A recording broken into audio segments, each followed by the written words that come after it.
Joining us now from somewhere deep in the heart of Texas, we have the chief instructor, the sole proprietor, and instructor extraordinaire of 21st Century Gunfighter. We're joined now by Stephen Pineau. Good evening, sir. Hey, how you doing, Bill? I'm all right. Hey, I got to tell you, man. Second time on the show. Let's hope the connection's a little bit better this time. Well, I'm trying to get everything amped up so that you come across real good. All right. Well, so far so good. We'll see how. I'll just go ahead and keep evaluating and let you know how. Please do. I don't mind being graded. I don't mind being graded at all. By the way, just so you'll know, for the other thing that you are considering having to do with me, I have to change the name of the show now. Why is that? Well, because the network wants something a little more catchy, a little more grabby. So the new name of the show. Sure, it won't be a problem for you. The new name of the show is. It's not today. I don't have anything to back it up, but everybody's decided, including our mutual friend at Rat Mountain Design, that Lock and Load with Bill Frady is a good idea. Hey, I like it. You like that? Jerry's a good guy, man. I mean, he always comes up with something. He always comes up with something good. So Lock and Load, you got my stamp of approval. Thank you. I appreciate that very much. I called Stephen last night after this Oregon Mall shooting thing, and I've had a lot of conversations all day today, Stephen, and I'm coming to the conclusion that if somebody is a concealed carry person, there really is no right or wrong thing to do if all you're trying to do is get out of harm's way. Would you agree with that?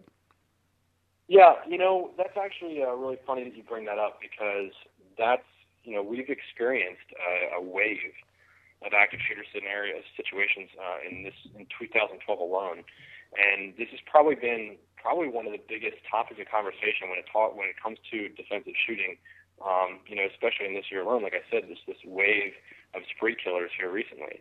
So this is something that I've heard a lot, and I've been thinking about a lot. And there's really two sides to this issue, and I'll kind of get into that here in a little bit. Okay. But yeah, go ahead and continue. What are you going to go say? Well, I mean, by my way of thinking, my first responsibility, since I travel nowhere like the mall alone, is if I have my family or friends with me, is to find them, and get out of Dodge. And I'm not going to draw my weapon while I do it, because if the police actually do enter and breach and come in and try to storm the place, they're going to be looking for somebody carrying a gun. That could certainly be the case, but you have to also consider, again, I mean, look, I haven't looked into the details intimately regarding the Oregon shooting. With the little bit that I know about Aurora and a little bit that I know about some of the other incidents, is that obviously, an individual that's there immediately when it starts to happen, if you did happen to decide to take action, well, it's certainly going to be well before any sort of law enforcement presence arrives on scene. So, I mean, that's kind of one of the arguments that we always hear about concealed carry. Well, if somebody's got a gun, then they might be mistaken for the bad guy, and all these terrible blue on blue situations could happen. It's like, well, you know what? Possibly, but I can tell you that more than likely, just understanding the fact that if you're there when immediately when something starts to happen, well, the chances are is that your whatever response you initiate is going to be well before law enforcement arrives. Right. I would say generally. Now, there's certain fundamentals as an instructor that you can teach a student. Because, do you teach anybody that's there purely to be a competitive shooter? I teach shooting. So, I don't like to go ahead and, try to say that I teach one type of shooting over the other. As far as I'm familiar, in my experience, there's one type of shooting. It's just shooting. Whatever discipline you choose to apply it in, whether it's going to be a competitive scenario, or if you're talking about self-defense and personal protection, or if you're talking about an individual that carries a gun as part of his occupational capacity, in any case, it's shooting is shooting. So what you're basically saying is, like all martial arts, shooting is a martial art. There's certain basic fundamentals that hold true no matter how you're going to employ your skill. Oh yeah, absolutely. I mean, regardless of whether you're a cop or a competitor, or if you're a concealed carry holder, or if you're an individual who's fighting overseas, there's when you're talking about a handgun, you've got sight, slide, and trigger, and magazine release and a barrel, and that's everything's the same. A bullet, you set a line of sight picture, smooth thrust back to the rear. You want the bullet to go where you want it to go. And, it doesn't really matter what the scenario is or the environment around you is. It's just that's all the same. If you have a question of Stephen, you can call in at 703-776-9264 and ask him whatever you want. Steve has quite a pedigree when it comes to teaching. He teaches quite a few cross selection. He's recently, I think, one of your new students has been coming. How many times has Mr. Coleon Noir been with you? Well, Collins has been out to one class. We kind of got to be friends a little bit because my company has a YouTube channel, and then obviously Collins is a pretty big presence on YouTube as well. So we kind of have like that little YouTube fraternity, I guess, whatever you say, kind of going on. So we understand the struggles of trying to go ahead and put up videos and get subscribers and all that other kind of stuff. But he's been out to one class. We've chatted a bunch through email and phone, and he's going to be coming out to a couple other classes in 2013 as well. So he's a great shooter. He does a great service as far as the grassroots gun community goes, especially now in the age of social media with Facebook and YouTube and Twitter. And he really, really represents that side of the community really well. So I'm really happy to call Collins a friend, as well as having him out to a class as a student. For those out there that may not make it to 21st Century Gunfighter to take a class with you, for those out there that want to learn to be proficient with their weapon, whatever their carrier weapon is going to be, what skill set would you advise them as a fundamental setup to try to pursue? You mean, I guess what you're asking is what do I find is the most important? Are you talking specifically with respect to handgun training?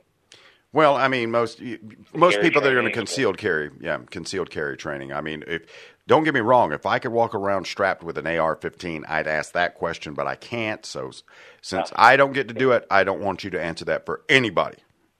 Yeah. Well, understandably. What I'd say is that looking at, like I said, shooting is shooting. And it's going to be, regardless of whether you're a competitor or a concealed carry holder or cop or whatever your occupational capacity is, whatever the reason is that you're carrying a gun. The biggest issue that I see is, when it comes down to fundamentals, is that individuals lack the skill set necessary to actually, when it gets down to brass tacks, to put the bullet where they want the bullet to go. And when we're talking about handgun, 90% of issues involved in that are related to trigger control. I can tell you that I have tons of people all the time that will send me emails or messages on Facebook or talk to me in a class, like, well, what do I do when I go to the range and shoot?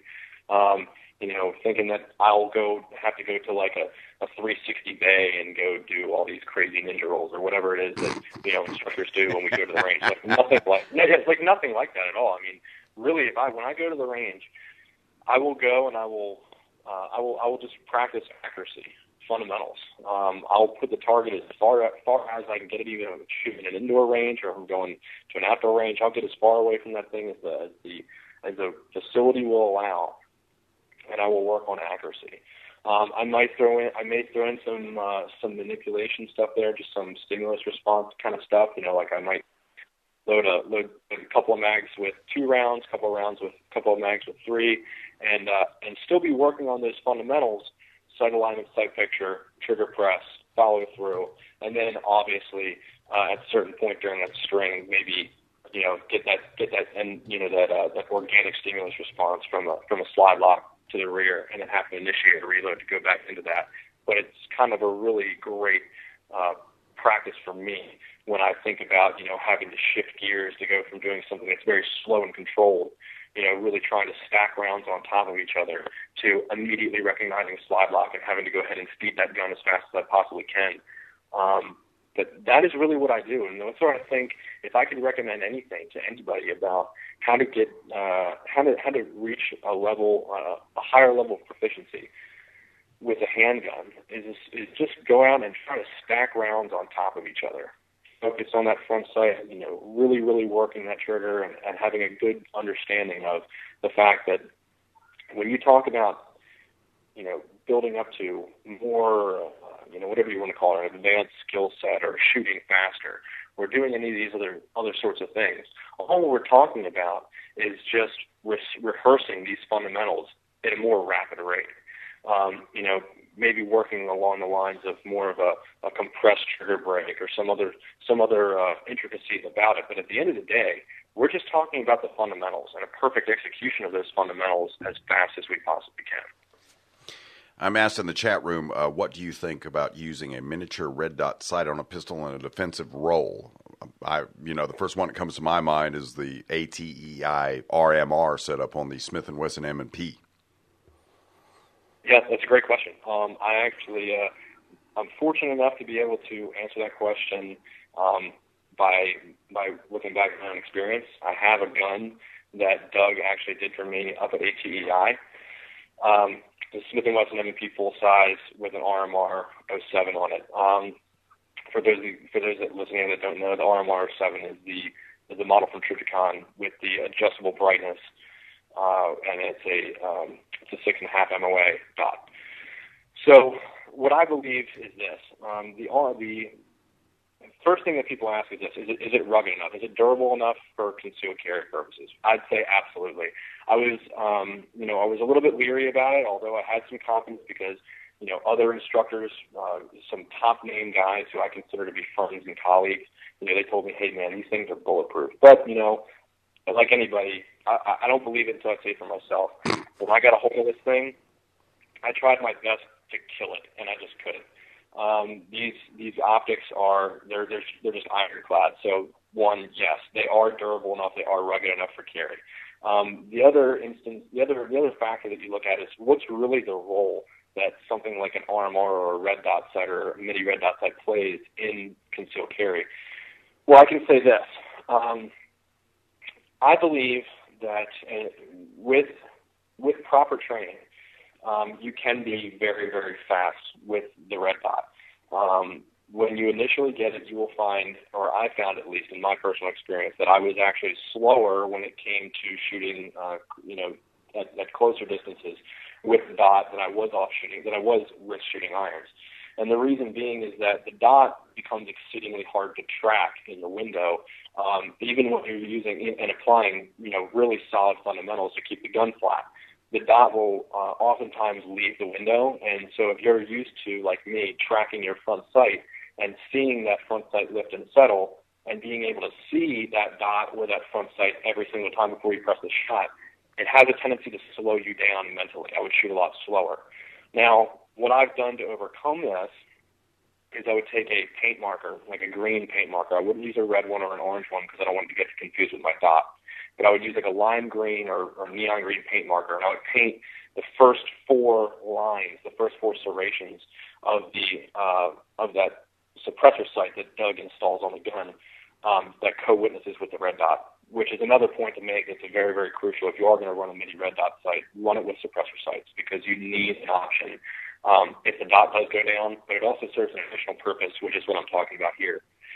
I would paint that first 4 serrations of the dot of the front sight green. And that way it would allow me a clear index point. So that way, when I am at closer distances, when I'm working on what I would refer to as a soft front sight focus, where I'm just kind of seeing that front sight in my peripheral vision.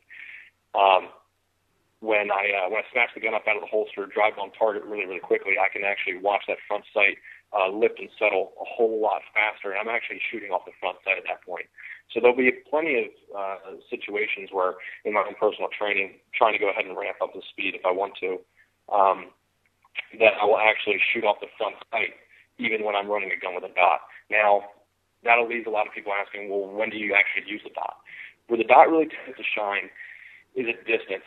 And the thing is that distance, obviously in the context of a fight, having distance on our side, distance equals time.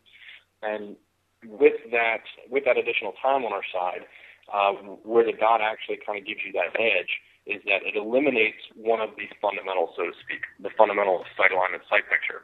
Because all we're really talking about now, instead of having to line up three objects, being the rear sight, the front sight, and the target, all we're having to do is superimpose a holographic dot over the target and then press the shot.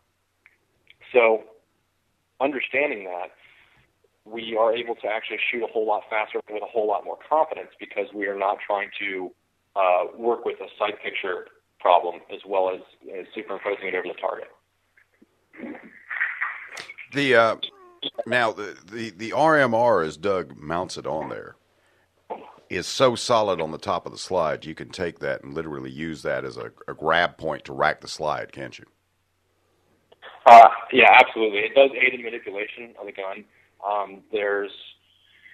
There's not really a big change when you talk about running the gun with two hands.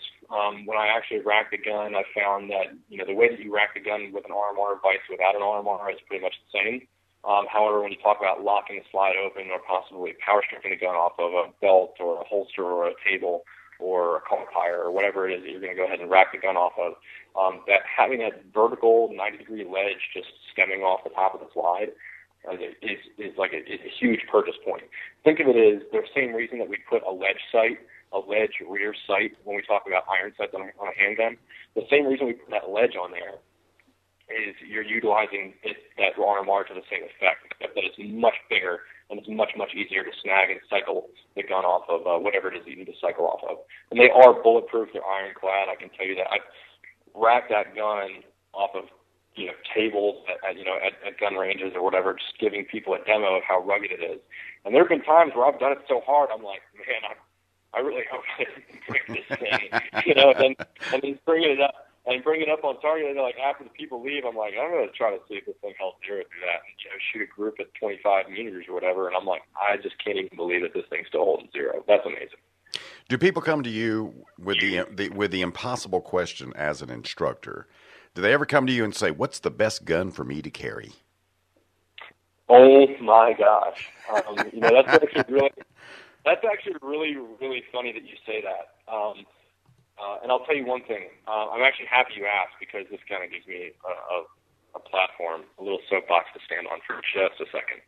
So I actually just got done writing an article for Kit Up, which is on military.com, and which addresses that exact question, because I am asked that question so many times that not that I get tired of answering it. It's just that I've kind of come to have a certain list of criteria, kind of in order of importance and like filters by which people can eliminate, groups of handguns or certain handguns, that are out there in the market. And with this article that I wrote, I kind of laid all these bullet points out, and these kind of factors or criteria, whatever you want to call them, and then kind of elaborated on them a little bit so that way everybody could understand what I meant, put some really good illustrations there so there was no confusion. And from that point, I really feel like when this article goes live, it's actually supposed to go live tomorrow. When this article actually goes live, that I hope people will kind of look at this as a really good resource, newer shooters especially, to look at this and say, hey, I'm looking in the market to buy a handgun, and this is something that I can use to my advantage to make sure that the purchase that I make is not one that I regret down the road. And oftentimes, that's what you see. You see individuals that will go out, they'll make this investment in the handgun, which is, it's a pretty big investment for most people. Not as big as a car or anything like that, but it's certainly not something that you want to buy and then regret later. So you'll see these individuals that will go out there, and they'll buy a handgun, and it's a decision that's often made under the influence of misinformation off the internet, or something that they heard, or just kind of like a predisposed attitude to what they already want to buy, and there's just nothing that anybody can say to change their mind. But if you put out this really good information, I feel like I have put together a really good list of criteria and a really good explanation of those criteria for people to look at and then make a really good educated decision. Because oftentimes they'll go out and buy this gun, it'll be the wrong gun for them, and the only way that they find out is that they show up to a training class, and we always kind of have the joke that at the end of the training class, there's always guns and gear for sale. And the reason why is because somebody will have bought a gun that they thought was a great idea, or on the recommendation of, their uncle or their cousin or, somebody on the internet. And by the time that they've run 1,000 rounds through it in a class, they're like, dude, this thing is a piece. I do not want any part of this. And they have to sell it, and they end up getting something else that, if a list like this existed, they probably wouldn't have had to make that decision in the first place. In what I've seen in a lot of classes, I see a lot of people showing up with like H&Ks and SIGs, which are good guns. Yeah, they're great. But great guns. I'm being asked, KJ, this is Stephen Pineau of 21st Century Gunfighter. We've got a guy, KJ Klumpers, who is an instructor in the chat room now, Stephen. He just wanted to know who you were. They show up with those guns, and most of those guns are hammer-fired, and they're not like I think the Smith & Wesson M&P is as reliable as the Glock. I think Smith & Wesson has done a very good job with that, and I think maybe the XD is fairly reliable. But a lot of guys show up with sort of, they show up with Tauruses, and they show up with revolvers, and they show up with all of these other things, like you said, based upon what somebody told them about this or that.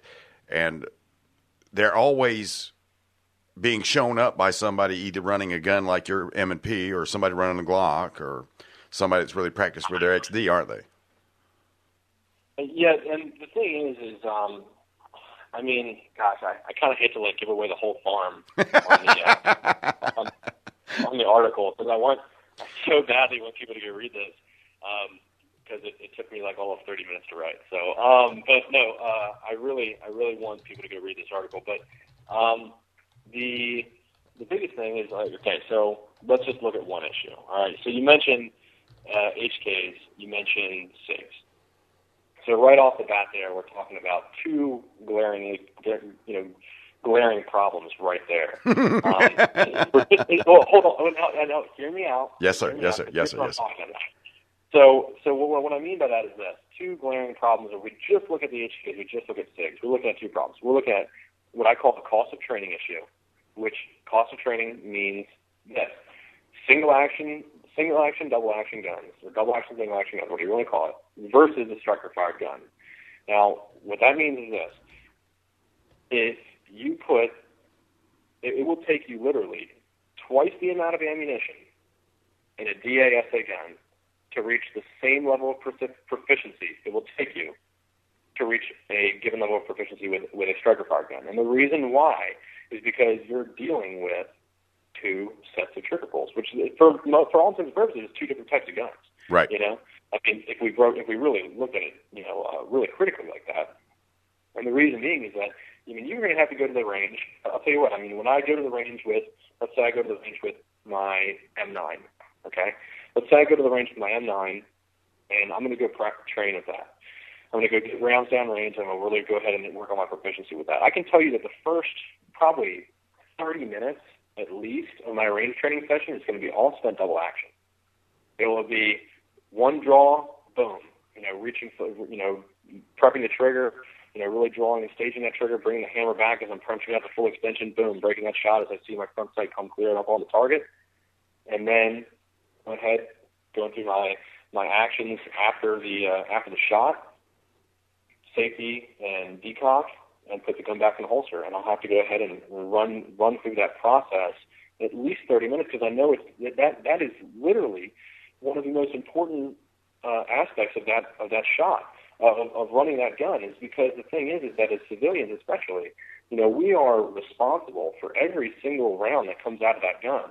And for so many individuals that are running a DASA gun or a double action, single action gun, that first round, when you're talking about HK, you're talking about a SIG, you're talking about Beretta, you're talking about anything else, that first round is low as hell. And the reason why is because people come out and they drive the gun up out of the holster, it's just wha-bam! And that first round is a foot and a half low.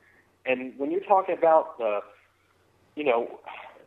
I don't care if it's low or wherever it is. The fact is, it didn't go where you wanted it to go. Right. And that's a problem that's a problem there, buddy. Like if you're carrying this gun around and you're telling me that you know full well that you're strapping this handgun on in the morning, and you're like, well, I can tell you what, I hope I don't have to use this handgun, but I know that I certainly hope I stay alive long enough to get the second and third and fourth shots out, because that first one ain't going anywhere close to where I wanted to go. Well, I don't want you to give away the whole article. I'm running out of time. Right. So before I let you go, for the people out there in Stitcher that'll be listening later at Stitcher Radio, iTunes, all this other stuff, tell them how to find you, tell them where they can see you, and tell them where you are so they can come and take a class with you. All right, so my name is Stephen Pineau. I'm the owner of 21st Century Gunfighter. Right now, our website, www.21cg.us, is currently down. It will be up soon. It's undergoing some much-needed renovations. For the time being, you can catch us on Facebook. Just type in 21st Century Gunfighter. That'll take you right to the page. All of our information's up there. All of our class schedule's up there. The 2013 class schedule will be posted there soon. Hopefully will be posted by the time the website comes up, which will be great. As well as you can go on YouTube to find us online on YouTube at 21st Century Gunfighter on YouTube. We are located in the DFW area of Texas, so we host classes anywhere and all over Texas. But as well as the fact that if you want to go ahead and send me a message or an email, you can either get me on Facebook, or you can go catch me on my email, which is steven@21cg.us. And send me an email if you'd like to have us host me for the classes. It's anything from pistol, carbine, shotgun, levels 1, 2, and 3. Anywhere in the United States, I will travel. And you can go ahead and message me, send me an email about that, about hosting a class, and I will travel to wherever it is. In addition to teaching, Stephen is also a consultant and a developer. He's developed a couple of aftermarket parts for the Smith & Wesson M&P that I think is ATEI using some of your stuff now? Yes, on Chris's gun, I know they developed. We actually pushed that out as a component on Chris's gun, as well as I think Doug is actually going to be offering that as a component. You know, when people send their guns up, it's available for that. The catalyst right now is out of stock. We just have so much demand for that product that with it's growing difficult to keep it in stock. So we have to keep getting them made. They'll be back in stock, available on CostaLudas.com, and they'll also be probably available on my website as well. And Bill, you know what, man? I got another part coming down the line. I'll have to chat with you offline about it. We can do that. The reason I brought that up, Stephen, is I got a lot of Smith & Wesson M&P guys in the chat room right now, and they're talking about their M&Ps and everything, and they didn't know about some of your parts.